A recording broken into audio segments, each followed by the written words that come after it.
Serikali si lazima uchukue. If there is any brief unataka kule kwa ofisi.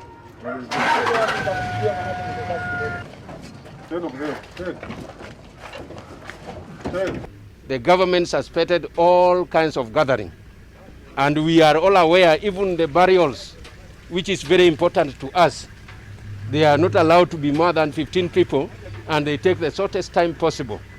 Even wedding, things which are very key to us, people are not allowed to be more than 15.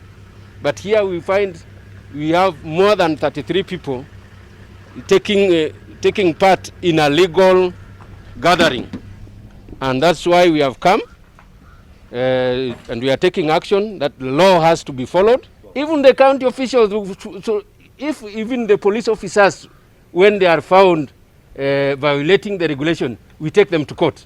So there is no one who is above the law. We want everybody in this sub-county to operate within the law.